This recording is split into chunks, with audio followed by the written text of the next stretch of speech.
You're in another corner of my living room. I'm running out of corners. Yeah, and use your bedroom. I don't have one. I'm homeless. What is good, y'all? It's your favorite quirked up white boy here with the frosted tips, the beanie, wearing the Keith Haring, deliriously large eye bags, making a YouTube video. I'm a walking red flag. Part 1, the metagame. Oh, wait. Part 0, the metagame. I might just read from this. Meta as a prefix normally signals a transcended form of function or play regarding the subject matter that has been transcended. Common use is derived from the Greek word meta, which translates to beyond. Sounds familiar. When a story gets meta, it has a meta narrative. It starts examining the meanings and processes that cause a story to function. It evaluates them. It becomes a story about story. In the same vein, a meta-analysis is an analysis of analyses, the correlation between multiple studies, methods, and results. A meta-language is the logical system used to study the grammar, semantics, syntax, whatever of a chosen specific used language. A metagame is interesting because its extent of transcendence has been debated. Some think that a metagame is just a more conscious or in detail play of a game and its moving parts. Others think a metagame does transcend the play of the game because they treat those moving parts as external to the game. Tells in poker are a prime example of this. The deductive reasoning that you make when you believe a player is bluffing is technically not part of the game of poker. It's external to cards, chips, attention to probability, and the necessary jargon. So you could essentially play a game of poker without tells and it would still be perfectly playable. I've never played a game of poker in my life. So use of the word metagame in non-game contexts is metaphorical. To some, winning the game of YouTube is a video performing successfully, promoting growth in the channel, making money, and building a dedicated audience. Many of those like fold onto each other. Even if the video is received as entertaining, educational, evocative, etc., the principal value for many rests on the numbers it runs, which is kind of sad. Your talent and your labor are not numbers. The reach of your art should not be where the value is found. At the same time, though, I'm not going to fault people for wanting their talent and labor to be recognized by more people. You put a lot of effort into something and you feel like you deserve attention for it. Okay. Some people, creators, artists, entertainers, and personalities, therefore, temper rawer divulgences of their ideology and soul that are not necessarily publicly palatable or algorithmically viable, with elements in their work that instead are. This tempering is different from channel to channel. Some want to exploit the YouTube thumbnail metagame to attract the largest possible audience, and others prioritize the thumbnail to more accurately represent the art of their work. Some don't care as much. Many are conscious of the YouTube copyright metagame and diverge from their initial aesthetic vision to avoid being slaughtered by the site's tight rules or make their video more engaging. Some don't care as much. I want to make stuff that educates and puts people onto art, but I have no prerogative to make it enjoyable for you. Yes, this is scripted, but I try not to let that take away from their naturalistic presentation. I am first and foremost a writer. And while relaying this to you, I still want to be as authentic as possible and not play into like a fake me that would keep you or other kinds of consumers engaged. What I'm saying should be engaging enough, and if it isn't, then you probably shouldn't be watching this, and that's okay. So is there a meta of sorts in the game of YouTube that isn't attributed to attracting people through the thumbnail to maximize viewership, or avoiding the copyright takedowns and demonetization that minimize viewership? I think so, and I've got a non-exhaustive list of anecdotal exampos that have piqued my interest. Número uno. Sensationalism. Did you expect me to say that in the Spanish accent? Should I speak in Spanish for the rest of this video? Si tuvieras que pensar en el título prototípico, no. Wait. If you had to think of the prototypical YouTube video title, it would probably be the sensationalist kind. It's characteristic of the second main era of YouTube, when people could start to monetize their content, and in doing so had to rope more viewers in to perpetually grow. These would use capitalization, so either in all caps or in standard case with select words capitalized for emphasis. They'd also often use exclamation marks to further urgency or question marks to propose intrigue. These are now some of the oldest tricks in the book and are often seen in tabloid type article headlines in other kinds of mediums too. Their prevalence has also meant that they're the most parodied, to the point where it's probably not even funny to like parody them anymore. They could also have additional information at the end for a similar effect of intrigue, normally signified with brackets or asterisks like scary, trigger warning, emotional, not clickbait, gone sexual. etc. A more recent wave of sensationalist video titling is the prominent use of numbers. Mr. Beast is notorious for this, and he's openly spoken about it. There's like a podcast, I can't remember where it is, and I'm not going to cite it because I can't be bothered to look for it, where he like pestered a sponsor to double the $5,000 that they were going to give him, because 10,000 is perceived to be much larger and more rounded of a number, because it is. They conceded and the video went viral. Including the $sign, a six-figure symbol like $10,000 will of course take up more space on screen than $5,000 or 10K, even though all three of those signify essentially the same thing, which is a lot of money. Numbers also have the same height and often width of capital letters, but they don't connote the same urgency and therefore data desperation as all caps does. Another creative use of numbers is this one, which I'll talk about later. So many planes, so many planes. There are so many planes. God, Taylor Swift, man. Emojis take up a lot of space too, but you can't use them as pragmatically as numbers and all caps, which is ironic because that's kind of their purpose. They're just not made for video titling, and they don't translate well if you were to reference them cross-medium. Other examples of channels copy-pasting non-traditional characters or fonts maybe in order to be hard to read initially and therefore draw people in, or be a means to avoid getting taken down due to their subject. But I don't think they're sensationalizing. In fact, it appears most sensationalistic tendencies in advertising one's YouTube content have transitioned to the thumbnail because there's a broader range of modes that you can use. You can put text in there, you can use memes, people, more generic images, graphics like the famous red arrow and circle. Multiple entities can be compared and contrasted, and you can also like play with light and depth of field, color, etc. This is compared to before, where visual elements were used in tandem with or only to supplement spoken or written communication. This seems like a conscious development of the clickbait titles of yore, which brings us to part 1.5, post-sensationalism. This kind of title is done on purpose to directly contrast the typical formatting of one's video content, normally adopting a completely standard case with no all caps, or if you really want to spice it up, all lowercase. Think of your apology videos. All lowercase is meant to signal that they're specifically avoiding the performative urgency of their typical content, because this video is candid, it's heartfelt, it's emotional and honest and raw. It's the real them. There's a shadow I need to... Ooh. They might even swap their exclamation marks for full stops to set a serious tone for the video. Whoa. I used to think we were past apology videos, and then toxic gossip train happened, and that Zionist kid from Stranger Things. So apparently not. Another form of post-sensationalism is the purposefully ambiguous title. It's intriguing for people that aren't familiar with the recommended channel, but subscribers that are aware of its upcoming projects and common subject matters can probably successfully guess, but it won't matter because they'll watch the video anyway. Ambiguous titles supplement the thumbnail as the core representative object of the video, rather than the other way around, which lends to that increasingly visual way of communicating. Part 2. Video essays. Especially with the way that video making has changed over the last 5 years, like the emergence of a more developed or explicit video essay, but also the commentary video and bigger channels, like more episodic type of content, plus also podcasts.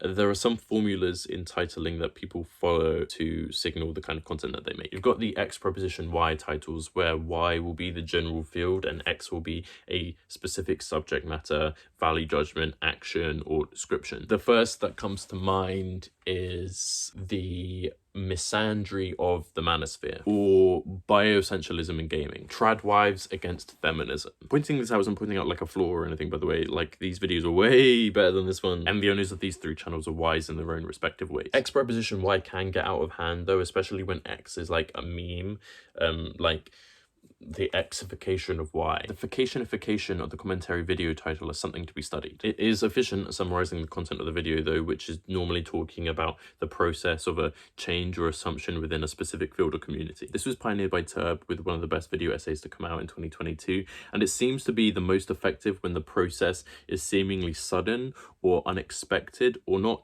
aesthetically viable as a combination. Like pairing the word yassification with slavery or the Texas Chainsaw Massacre doesn't seem immediately natural, I guess. So you want to know the details of their thesis to understand why they're associated. It is becoming a little overdone already though, or maybe just predictable. Another example is existential horror. Its emergence makes sense though, you know. A big portion of the video essay audience are at a crossroads in their lives. They're finishing education or going to work or struggling to find it. This leads to a great contemplation on the living of life. But existential horror is a meme now. Its popularity as a buzz phrase, it drains over significance. There are a bunch of others that function similarly, like y:x, how y does is, etc. x, or even just saying that y is x. You don't understand why, etc.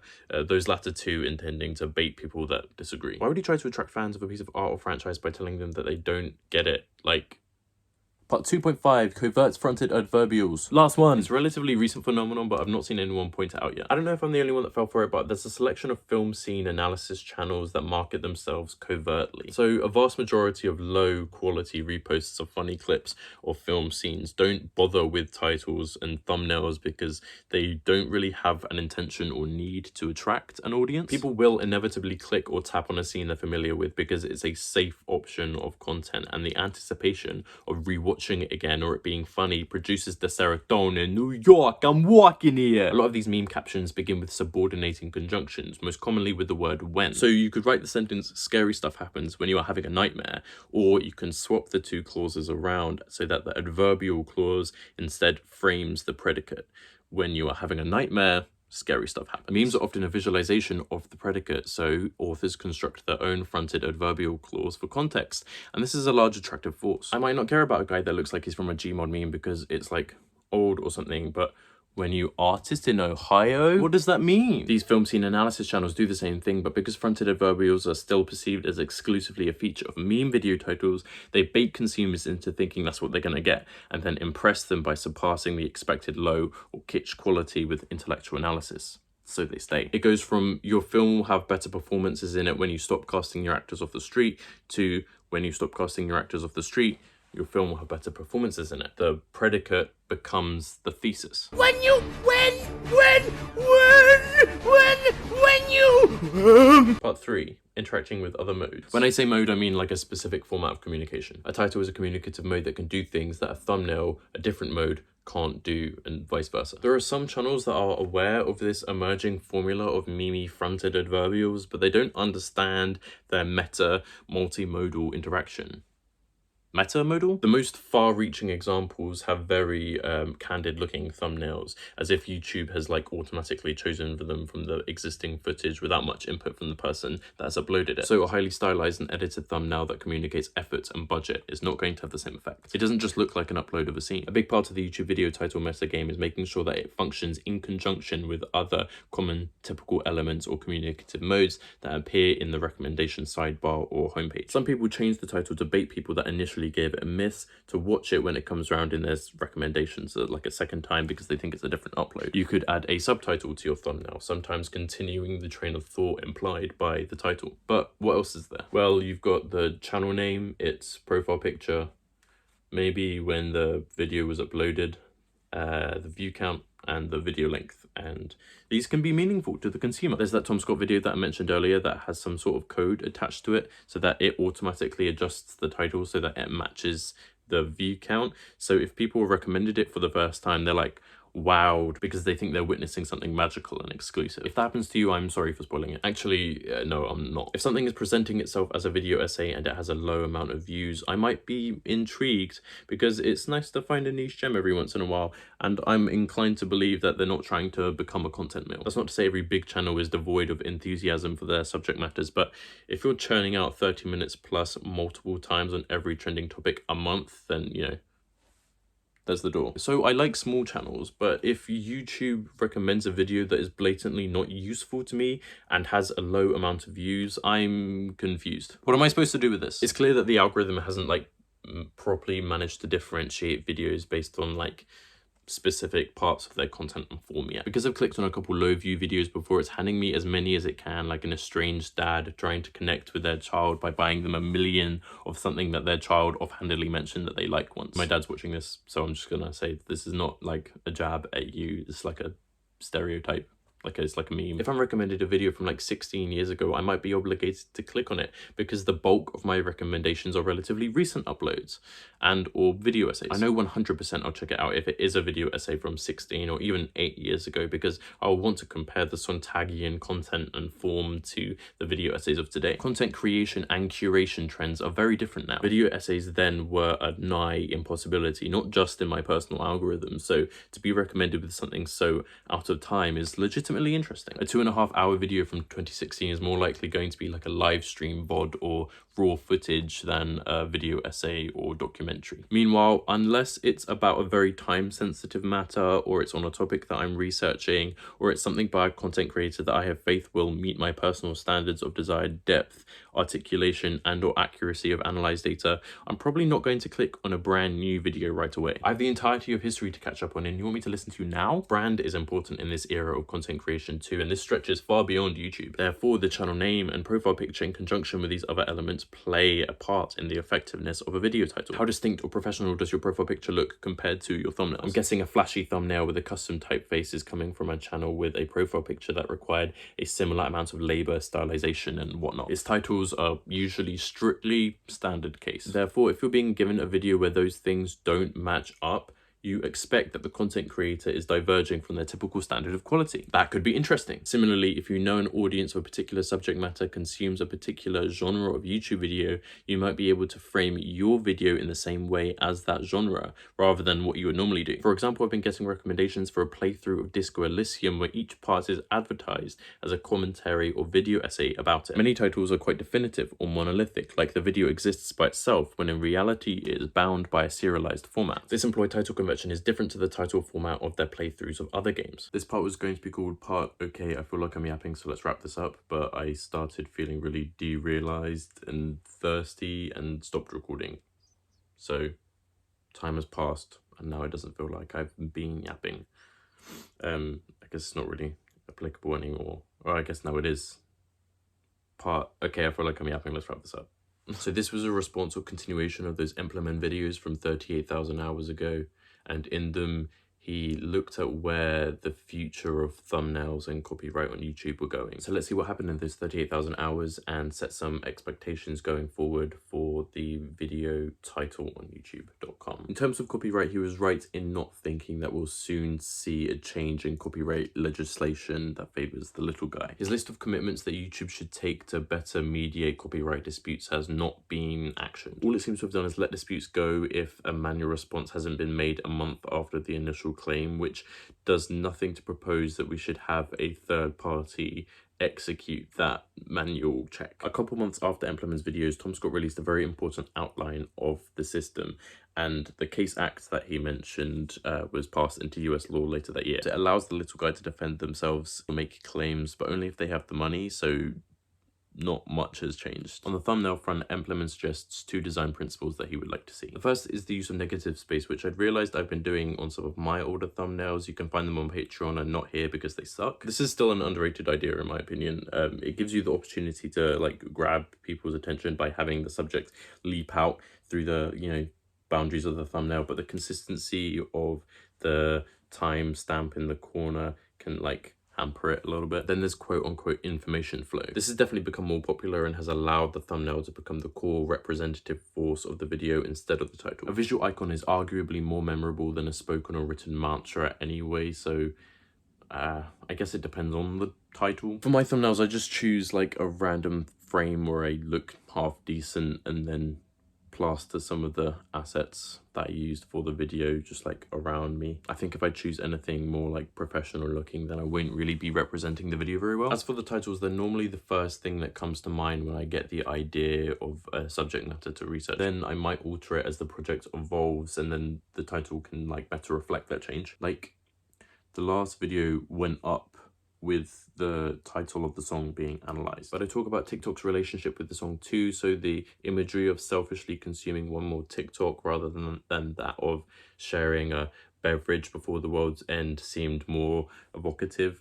Plus, quick one, TikTok, vaguely phonologically similar. As for the future of video titling goes on YouTube, I can see their relevance whittling away, but not ever entirely. They still have a function, and a lot of titles are still the primary function of attraction in recommendation channels. That's for regular video content at least. I mean, for like shorts content, I can see titles disappearing completely from YouTube shorts because they take up so little screen space compared to the rest of the video as well as their thumbnails. It feels like they're only there out of necessity. We should have them for documentation and citation purposes, but I can totally see their extent of existing being in the upload data or something, like when you embed a link and the title kind of like naturally appears when you hover over it. That's quite specific though. Let's go for something a bit more general. Something I'd like to see, at least in the video essay space, are more creative titles that don't always fit under an established convention. I try to do that myself, and if it does follow a formula, then I'll try to make it have some kind of unique flair to it or something, like it has a double meaning or there's like a typographic alteration so the bulk of your attention is on that instead of the convention, if that makes sense. Like if it was relevant, you could use existential horror in the title of your video essay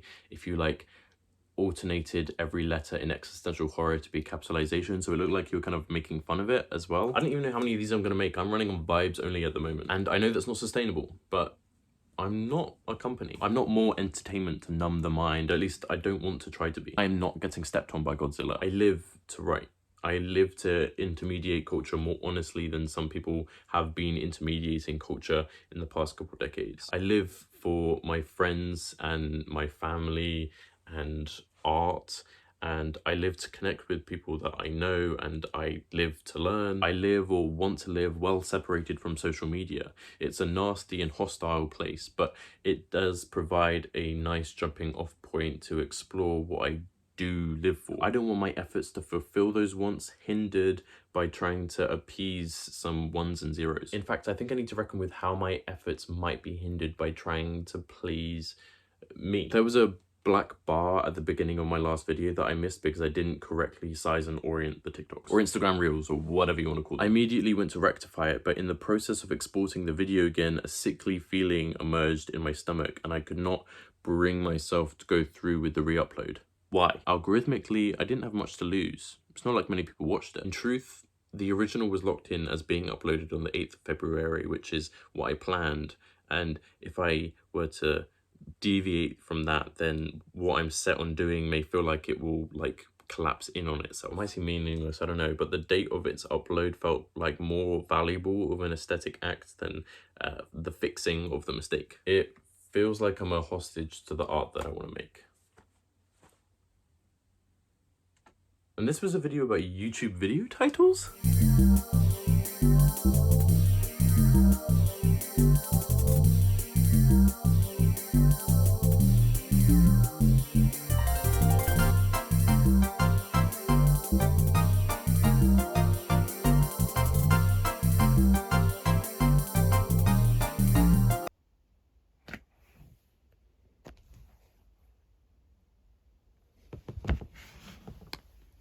It's a mattress.